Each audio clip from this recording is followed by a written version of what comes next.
basically we have got Hinduism and Buddhism and Jainism. All the three are born in India, and Islam and Christianity in the Middle East. We all know that. Now, what is the difference between Hinduism and Buddhism and Jainism? If you see, the major difference is Buddhism and Jainism, they won't believe, they won't accept the authority of the Vedas. And whereas all the subclasses or subdivisions of Hinduism, they've got so many sects, all of them accept the authority of the Vedas. That is a reason in the classical philosophy, when you read Indian classical philosophy, they classify the Buddhism and Jainism in the heterodox schools or unorthodox schools. Why? Because they don't believe in the authority of the Vedas. Whereas other schools, they believe in the authority of Vedas. Now, if you see, this is a Chaitra, the month name, Hindu calendar name.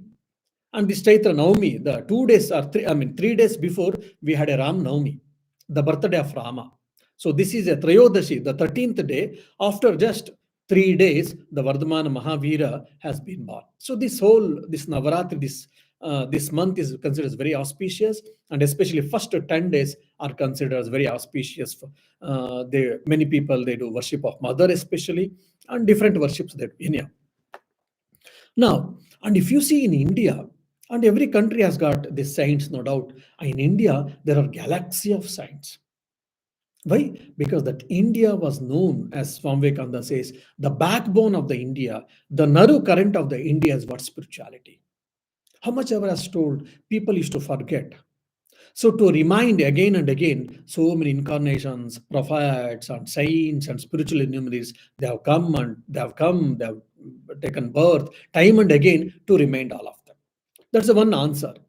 The other is one more interesting point. If you see in India, especially with respect to religion and spirituality, there is a lot of freedom. One side there is Advaita Vedanta, non-dualistic philosophy, where the whole world has been you, me, everything has come from one truth, which is consciousness, the highest invention in spiritual field, we can say. The other extreme, Charvaka philosophy, materialistic philosophy, where they say that nothing exists, no soul, no God, and no suprasensual things. Whatever you perceive from your naked eyes or from your 5 sense organs, that is the only true. So enjoy, have a merrymaking, have a sense gratification. So both extremes you see. One side, very materialistic philosophy. The other side is a absolute philosophy, or you can say Advaita Vedanta. Such a opposites from the philosophical paradox, we can say. We have seen how, and there are so many isms in between. Why so many? Because there was a religious freedom and there was spiritual freedom. So people started thinking, and they spent their life and they spent their time and they dedicated their life and time, and they found out many other ideas. And all other ideas were preserved in India. Why? Because we don't know. In future generations, when they come, according to his taste, according to his nature, according to his frequency, mental frequency, he may take different philosophy or different path, and he can go further. So every step of progress in India, every step of progress in religion and spirituality was maintained so that it can be helpful. So freedom is the hallmark of growth, as Swami Vivekananda says, we can see very clearly. In the western part of India, there was a social freedom, so they grow a lot. Social etiquette, social customs, manners, all these things. Whereas in Asia, religious and spiritual freedom, philosophical freedom was there, so they grow in that aspect, I wish to say. Now this Vardhamana Mahavira, he is not the founder. He is not the founder of the Jainism. As I said, he is the 24th Guru or 24th Tirthankara. What does that mean actually? So what do you mean by Jainism? It comes from Jaina, the word Jaina. It is a root word for Jainism is what? Jina. What is this Jina again? One who has conquered. So from Jina, the collection of Jina, or the people, or the religion which is helping to achieve the Jinahood, that is what Jainism. So what is that Jina? Jina means one who has conquered. Oh, That means Alexander is also a conqueror. So Julius Caesar was a good conqueror. So all of them are Jinas, then can we say? No. So here, one who has conquered, it is not the external conquer, conquering the world or conquering the area, conquering the countries, conquering the territories. No. One who has conquered means conquered oneself. One who has conquered his passions. One who has conquered his ego. One who has conquered his attachment or attraction and aversion, raga and dvesha. So one who has controlled his mind, one who has tamed his mind, and he has, what do you say, channelized towards the higher realities, higher values. He is called Jina. And the other, one more definition, they say, one who is attained, one who has attained Kaivalya or Nirvana. That is what moksha or mukti we say. So the first person or the founder of Jainism is actually Rishabhadeva. This his reference is seen also in the Bhagavata and all. So afterwards there are 22, or so after Rishabhadeva, 22 Tirthankaras, 22 teachers are there. The 24th Tirthankara, the 24th Guru or teacher is what? Vardhamana Mahavira. Afterwards, no more Tirthankaras, it seems. Now, what is this Tirthankara? So the people who, by their mere presence and by their teachings, were able to create tirthas, they are called tirthankaras. So what is this tirtha means? In Sanskrit, it's called pilgrimage. It is a holy place.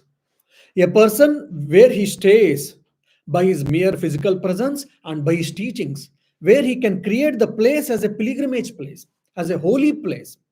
Such person who has got that capacity, spiritual capacity, he is called Tirthankara. This is one definition. The other definition is by his teaching, by his knowledge, one who helps individual being or spiritual person who can get out from the cycle of samsara, that is cycle of birth and death, he is also called Tirthankara. Now, this Jainism mainly, they have got two sects or two divisions. One is Shvetambara and the other is Digambara. Ambara means sky actually. Here it is Ambara means cloth actually. So Shveta means white. The people who wear only white colored clothes, monks especially, monks or nuns, they are called Shvetambaras. And there are some one more class of people, one more division in the Jainism. They are called Digambaras. They are naked. They don't wear, even now. They don't wear. I mean, monks especially. They don't wear clothes at all. And interestingly, like Buddhism, they don't believe in the Vedas, authority of the Vedas. And not only that, both of them, Jainism and Buddhism, both of them, they don't believe in God. Jainism and Buddhism, both of them, they don't believe in God. But very interesting thing actually, if you see the history, so Buddha said, or Buddha didn't say, or at least rather people, inferred from Buddha's teaching that there is no God. But in Jainism, Jain Munis, they told very clearly there are no gods. Especially in India, we have got Holy Trinity. One is the Sushtikarta, the Creator God, Sustainer God, and the God who does the creation, production, or sustenance, and the destruction or the dissolution, which is called Trimurtis, Holy Tree or Holy Trinity. That is very common in India. Whereas they, especially Jains and Buddhists, they denied that. But interesting thing is, in slowly, if you see in the history of the Jainism, the Jains, whoever came, because emotions and worship, all these things are so common for us, we need it, all these things. So they made these Tirthankaras as gods. And afterwards, few other gods also they have added in later Jainism. Same thing in Buddhism also. Buddha didn't accept God. That's what Buddhist philosophers or Buddhist disciples they said initially. Afterwards, they made Buddha himself as a god, and they built a huge temples for Buddha. And as a reaction, and to preserve the Hinduism or whatever, Hindus also started building big temples. History, there's a saying from a historian. In olden days, there were not very huge temples in India. Whereas after the advent of Buddhism and slowly, Buddhists started building big temples, Buddha statues and all. As a result, to give a retarding reply or to save themselves or whatever. So Hindus also started building a big temples and huge temples with a huge statues or whatever. That is a saying only, but there is no evidence for this. So whatever the So you cannot get away from religion, you cannot get away from God, you cannot get away from rituals, you cannot get away from worship. This we can see very clearly. All the saints and prophets, they made things very simple, but afterwards, slowly, things creep in. And then one more interesting thing which I liked in their philosophy is two things. One is anekantavada, respect for others' opinion. Like I think this is what the truth is. Fine. Someone says no, X is a truth. Someone will say Y is a truth. Someone will say Z is a truth. So we should respect for everyone's opinion. So accept and respect and accept, or accept and respect. So that's what anekantavada. And the other is sadvada. Based on this anekantavada, sadvada comes. Sadvada is what? Theory of possibilities. That is a Saptabhangi Nyaya, 7 types of syllogisms they have got. Let me see if time gets, I will discuss. And so Vardhamana Mahavira, today's hero of our discussion, so he is not the founder of Jainism. There are many places people, because of ignorance, they say that, oh, he's the founder of Jainism. Just like Buddha found Buddhism, I mean, Mahavira found Jainism. No, he didn't find Jainism. There was already, it was existing. He is the 24th Guru. But he structured it. He gave a definite structure and he made it famous. He taught for 30 years, he taught, and he made the Jainism very famous in India. But interesting point, one more interesting difference between Buddhism and Jainism. Buddhism, it started in India, no doubt. It spread all over India. And not only that, it went to different parts of world. It went to Pakistan and Afghanistan, which was India those days, until Iran little. And this side, Tibet, China, then Burma, Philippines, Maldives, all these things. And below Sri Lanka it came, etc. So Buddhism spread in other parts of the country and other parts of the world. But whereas Jainism, it was restricted to India only. And that to western part and southwestern part and middle part of India, Jainism was more, in fact. Why? Because there was an extreme asceticism in Jainism. That was one of the main reason it didn't spread well. Because the gurus or the teachers of these Jaina things, most of them, they used to walk.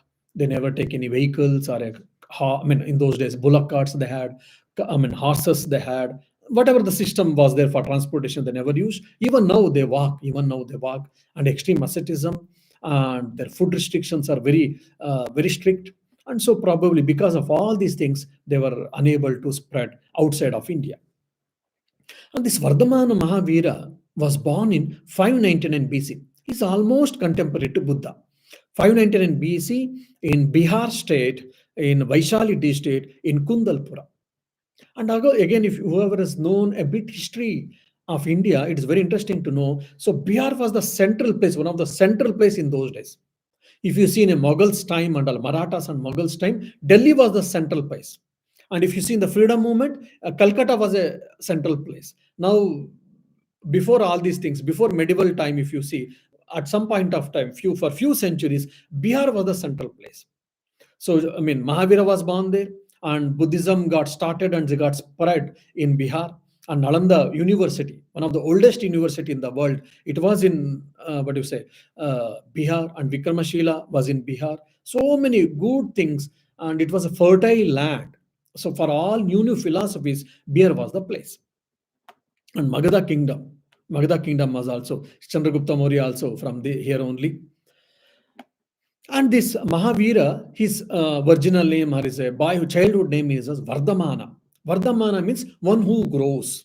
One who grows. Vardhamana, one who grows. That was his name. So he was born in a royal family, and also Kshatriya clan. They say Kshatriya clan is like a princely clan. So he was born in a royal family, and his father was a small king or a chief of a particular area, local chief, and his mother was also from princely state. So father, and very interestingly, Vardhamana's father name is Siddhartha. Buddha's name is also Siddhartha Gautama, if you remember. So Mahavira's father name is Siddhartha and mother name is Trishala. He had a sister and he had a brother also. So Vardhamana means it is a prosperous or growing. Now he's prosperous. He's born in royal family. That is fine. But what prosperous we can take here actually? When I was thinking, or when I was reading and thinking about this Vardhamana as a prosperity, I thought probably Mahavira represented the spiritual prosperity. Than earthly prosperity, he represented the spiritual prosperity because he's such a great person he was. And he was a prince, and he had a lot of worldly riches because it's a, I mean, a royal family, you can very well imagine. So they had a lot of wealth, power, position, name, fame. And he was handsome, he was well built, and he was good at many weapons. A good I mean, a good student. He learned all whatever the prince and king is supposed to learn all. But his mind was always towards spirituality. And at the age of 30, he left his home on earth. And there are the two variations. One is that his father and mother passed away 2 or 3 years before, that is 27, 20 years age. Then he waited and he took his brother's permission, which took some time. Afterwards, he left. That's the one story. The other story is known when their parents were there. He took the permission and he left as an hermit, as an ascetic. Basically, at the age of 30, he renounced the world and he went into the forest. And for 12 years, for 12 or 12 and a half years, he did intense tapasya, intense austerity systems. So this tapas, intense austerity, is very, very important for spiritual progress. Now, if you see in the life of Jesus Christ, he did that. For example, in between of some 12 to 15, 16 years, what happened in Jesus' life, no one knows. Where he went, some say that they went into Tibet, someone says he goes to India. Basically, he was in a seclusion. He did his own spiritual austerities. Same thing in Buddha's life also. Before his teaching, he did a severe penance. I mean, he did severe penance, meditation, and all. Same thing we can see in the life of Sri Ramakrishna. For 12 years, he did intense tapasya, intense austerities, intense spiritual practice. Then only he started preaching actually. And Swami Vivekananda's life also we can see for a few years. And in same thing we can see in the life of Mahavira also. For 12 or 12 and a half years, he did intense austerities. And in his life, or in the Vardhamana Mahaviras, because he's from Jainism, so the austerities were very intense. Like how, like they say that for a few days he never used to eat even, and he used to sleep on the mat or just on the ground, no nothing, no wearing clothes, not even wearing slippers, and hardly used to take food, and most of the time spending time in meditation. So at the age of 42 or 43, he was a jina, he attained nirvana, he attained kaivalya. Basically, he attained that liberation. And afterwards, for 30 years, he dedicated his life for the mankind, for the betterment of mankind.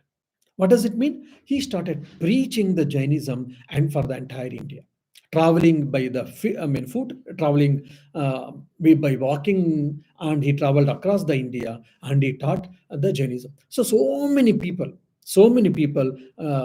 became the followers and they started following Jainism. So that's why he was named as Mahavira. Vardhaman has been named as Mahavira. Mahavira means what? Great. Veera means hero, and Mahavira means great hero. Now, great hero, what you can say? So, for an example, one who is fearless, he is considered as hero. And when we do any wars, and in the war, who can fight without any fear and who is success in wars, they are also considered as heroes. But here, hero is what? Is a spiritual hero. Means he didn't fear for death, which is the greatest fear for all of us. Abhinivesha, we say in Sanskrit, fear of death. So he conquered the fear of death. And not only that, he had controlled his mind, he had controlled the passions, he had controlled the attachment and aversions, lust, anger, greediness, all these things. Not only controlled, it is not suppression, rather, he mastered it. So he mastered them. That's why he's called Mahavira, the great hero. And one more Tirthankara, there's a definition they say is a person who establishes a religious community that which operates and which helps to get rid of this samsara, that is cycle of birth and death. And there is a very interesting story there about this Mahavira. Just like Hinduism, even Buddhism and Jainism, they also believe in a theory of birth, theory of rebirth or reincarnation, they believe. And the first guru or the founder of Jainism was Rishabhadeva. He was also king, but afterwards he became ascetic, and all we know that. So Rishabhadeva initially he was a householder. He had children, grandchildren, and all. So Rishabhadeva had one grandson. His name is called Marichi. And after some time, Marichi also got attracted towards spirituality, and he became the disciple of his own grandfather, who is known as Rishabhadeva. By this time, Rishabhadeva was an ascetic. Marichi became a follower of that, and he also took the monastic vows. Now imagine in the Jainism, the austerities are very extreme. For example, we shave our head using a knife or using a razor and all. In a Jainism, they are not supposed to shave their heads. So what they do, they allow for some time when they can hold the hair, they try to pick up hair by hair. So extreme asceticism, and their food is they don't have any bowl or whatever. They keep their hand like this. They keep their hand, I think, one time or two time or three time, whatever one can hold the food, that much they mix. Whatever, I mean, they don't eat garlic, they don't eat onion, they don't eat any roots. Basically potato they don't eat. So Irish people will feel definitely very bad about it. No potatoes, because anything which is in the ground glowing, like turnip, beetroot, nothing. Because to have that, you will dig the soil, so that we are killing germs or worms or whatever. That's why no roots they eat. So basically, very few items only they eat, and whatever once they get in their palm, whatever how much ever they can hold that food in their palms, only that much they can eat. So extreme asceticism they do. Now, this Marich is also now a Jain monk.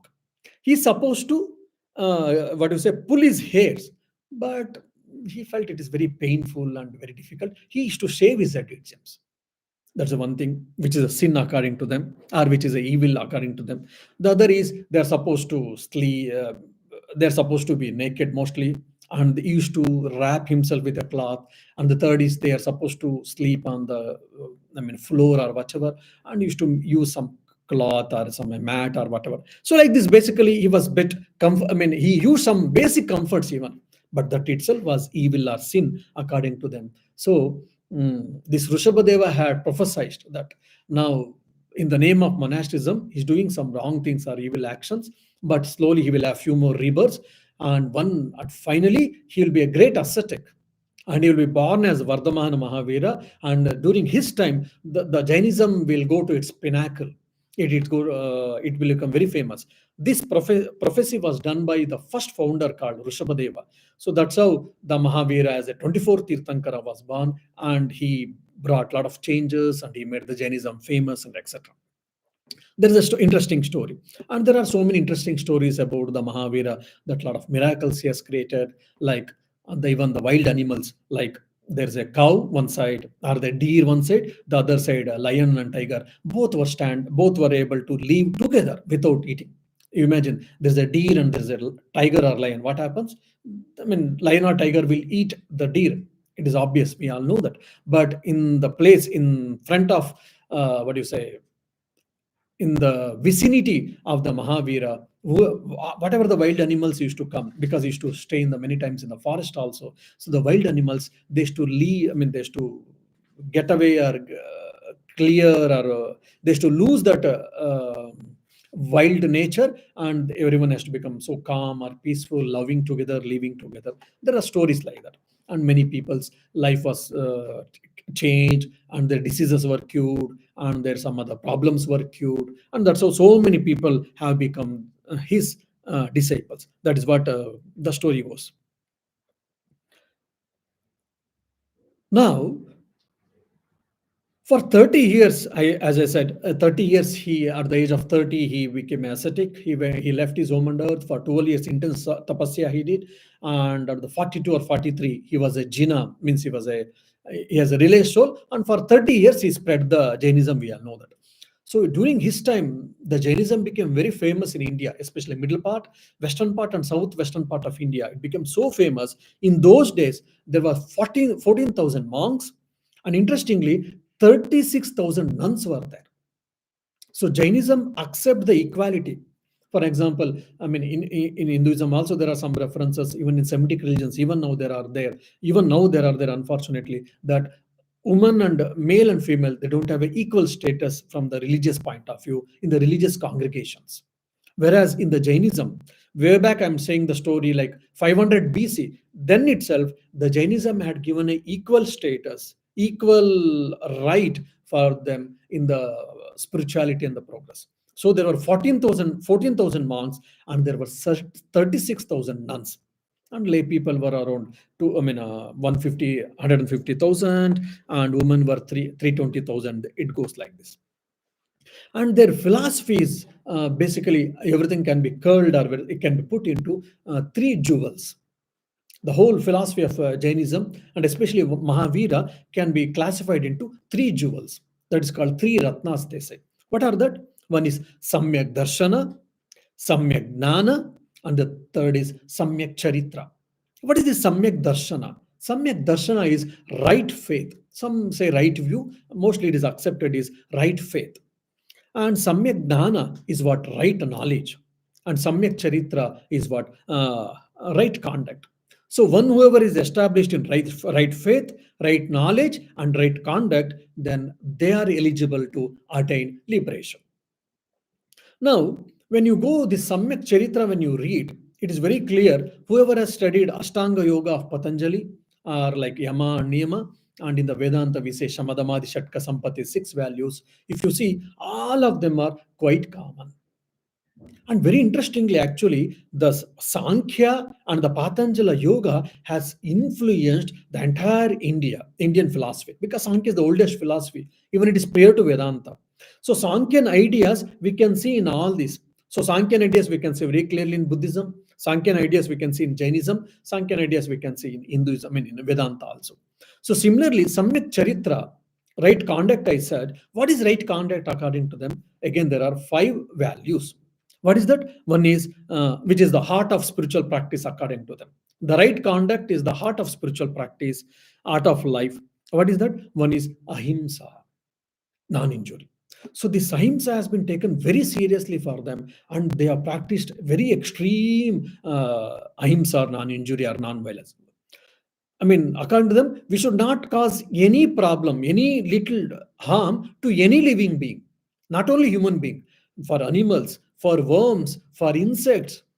That is the reason even Shvetambaras, as I said, there are two sects, Shvetambaras and Digambaras. Shvetambara is the people who wear white cloth. So they will, while talking, they will put a small piece of cloth, they will tie. And you ask why?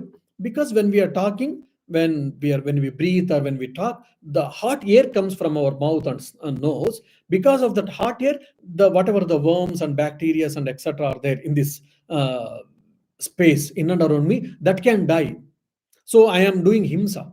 That's the reason they tie a small piece of cloth and they speak.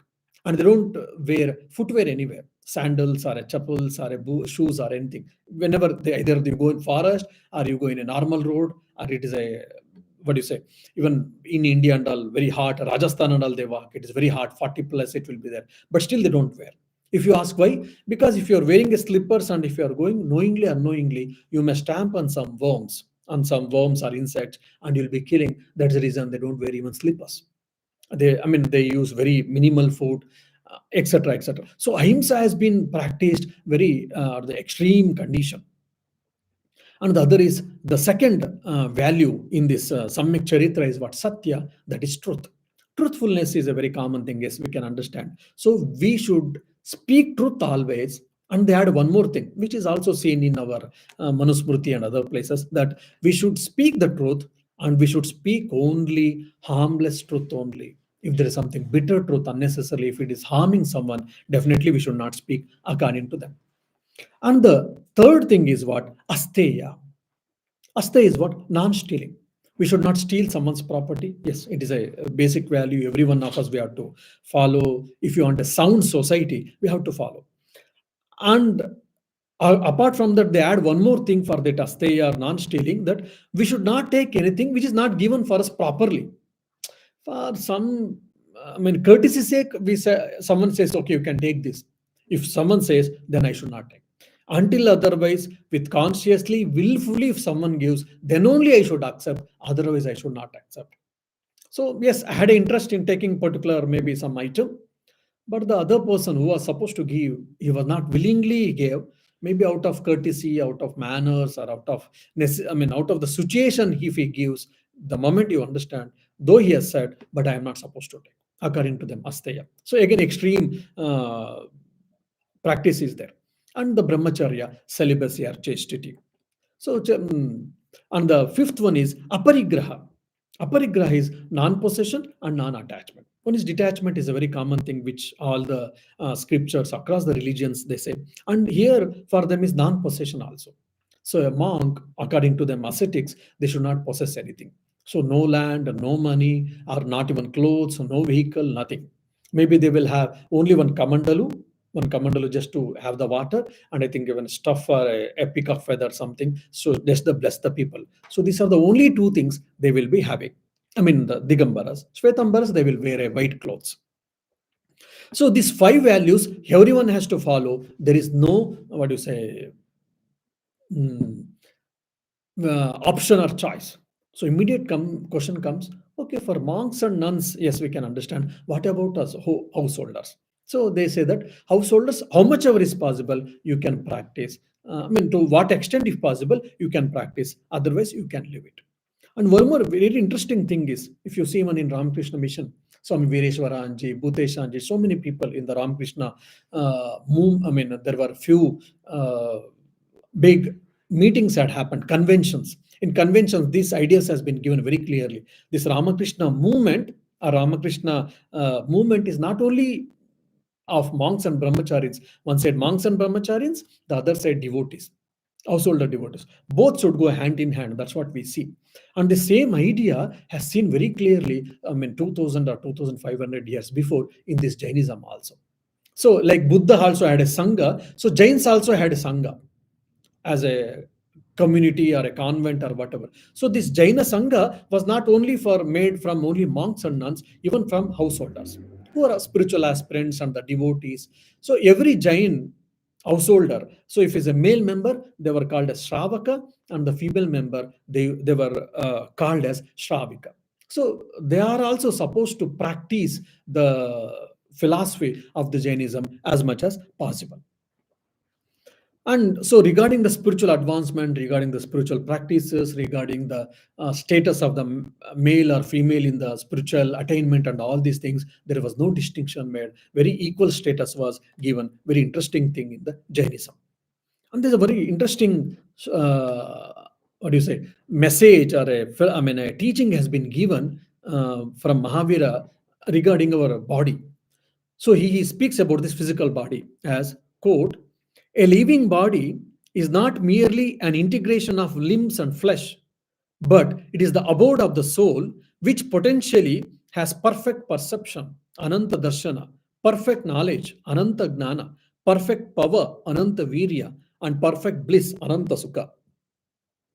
So this body is not meant for sense gratification. It is a wonderful temple where the soul is there. We should make use it to experience it, to realize, to attain liberation. That is what the Mahavira says. And one more interesting thing which I felt in their Buddhi Jain's teaching is they also accept in rebirth. Reincarnation. So they also accept in karma doctrine, karma siddhanta, they also accept. So whatever today I am, it is because of my previous actions, either in this life or in the previous lives. So karma has created bondage for us. So we should keep on doing a good work, and so that you can get away, we can get liberated from this. Even they also accept. And very interestingly, they whatever the idea about the soul or about the self, which is very interesting in Vedanta. From that point, for them, the Atman or the self or the soul is Karta and Bhokta, is a doer and is an enjoyer. Experiencer, we can say, because he enjoys and he suffers both. That's the one thing. And this self is an atomic in size, and it also undergoes some modifications according to them. Based on one's own karma, the self also undergoes modifications. Now, from the historical development of the concept of the self, if you see, if you study Jainism, if you study Charvaka, materialism, that is Buddhism, Nyaya, Vaisheshika, Sankhya, Yoga, then Mimamsa, Vedanta, you see, there's a historical evaluation about the concept of self. For example, even in the Nyaya Darshana, you see, soul is eternal, they accept the sat part, that is existence they accept, but the chit part, knowledge is not the internal nature of the self, they don't understand, accept. Rather, they say knowledge is acquired, knowledge is accidental, they say. And same thing in the Sankhya, Sat and Chit is accepted more or less, but Ananda part they will not accept. They will say that Ananda is not the essential nature of the self, it need not be. So very interestingly, from the historical perspective, if you study the philosophy and especially the concept of self alone, there's a very gradual development and gradual evolution of the concept also. And I was telling the Saptabhangi Nyaya, that is a seven syllogisms, which is very interesting, and a lot of people study this. Just I will mention it. I know this needs some deep understanding and deep discussion. Simply, just I will make a mention about this. The Saptabhangi Nyaya, seven forms of judgment. So the first is called affirmative. That is Syadasti. Samo SCSP. Mean just SCSP, I'm taken simply example. And okay, Syadasti is meant like Atman is there. Yes, it is one of the your judgment, it is accepted. Then someone will come. So for an example, a Buddhist, the Buddhist doesn't accept in the self. So self doesn't exist. So it is a negative, sad nasti. That's also accepted for them. Someone say, self may be there, self may not be there. Sad asti cha nasti cha. That is also accepted. And the fourth is sad avyakstam. See, self may be there, but may not be there. I don't know. But it is not comprehensible through our five sense organs of action, as Upanishad says. So it is suprasensual. It cannot be perceived. It cannot be conceived. It is avyakta.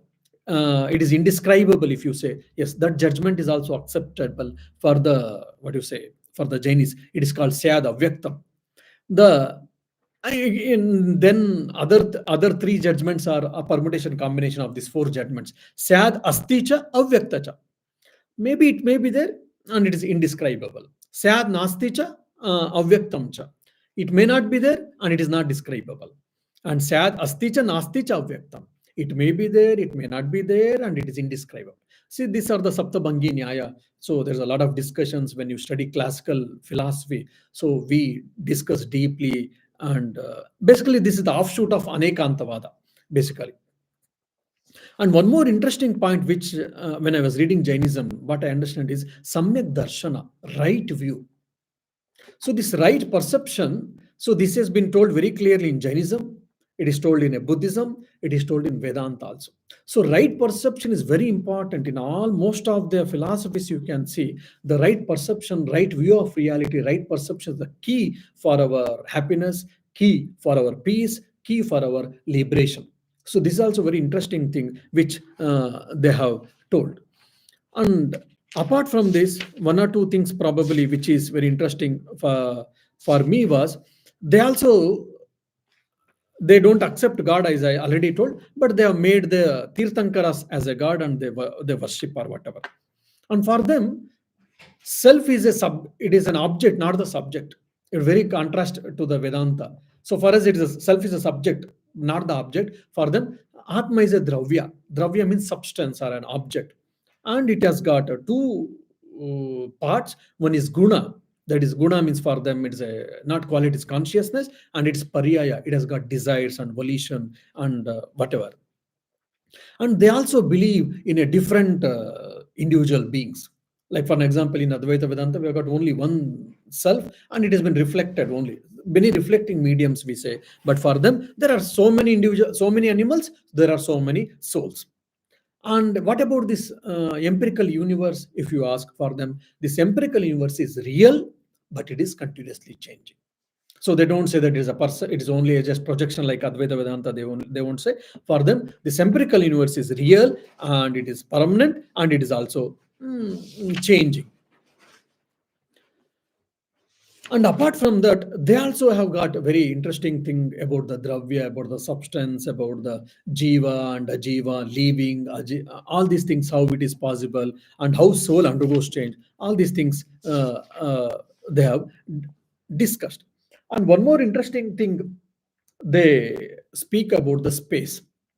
space, how it is there, why it is there, it is whether it can be, when you read especially classical philosophy, so you will be able to understand all these things and will be encourage space and time. Yes, it exists, but it cannot be perceived, it can be inferred. And time and space, it is eternal, and why it is eternal, and why it is not perceivable, and why it is inferable, all these metaphysics we can go, then we'll be able to understand.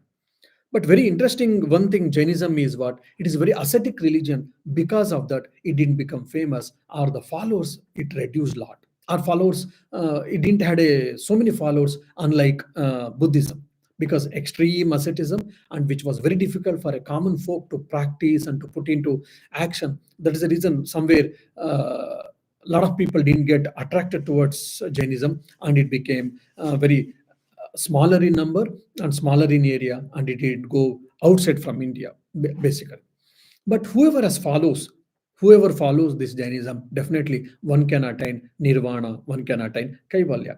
And interestingly, Ashoka's grandfather, that is Chandragupta Maurya, who was the founder of the Maurya dynasty, he also accepted Jainism, and he came to the Karnataka in one place in Shravanabalagola, it is called. There he came and he took Salekana Vrata and he passed away. Salekana Vrata is what? So, for an example, every day, once you become ascetic, as I said, so how much you can take, how much ever you can, the food will be in your hand, only that much you can take.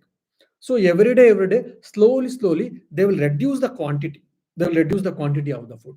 Then they will come. There may be 5 or 10 grains of rice. They will start taking. Then that also reduces. Then only water or liquid. Then only water. Then afterwards that also they stop it. So just slowly, slowly, and they will stop breathing also, and they will pass away. That is called Sallekana Vrata, which is hard, very extreme, painful. And recently also one great Jain monk, he took that Salakan Vrata and passed away in India. It became very famous, and a lot of people went on to have his final darshan and all. So, like this extreme asceticism is given. All this is what? Because for purification, for purification. So one, like in a fire, anything if you heat or a burn, it gets purified. Similarly, this soul and this body should get purified, and we should be able, or we should become capable to have a nirvana or kaivalya. That is their intention. But because of the extremism, sometimes it may not be very practical also. May Mahavira bless all of us, so that let us have a right view of reality and right understanding, right conduct, so that we can also, experience the truth, experience the reality. Om Shanti Shanti Shanti. Harihi Om Tat Sat. Shri Rama Krishna Arpanamastu.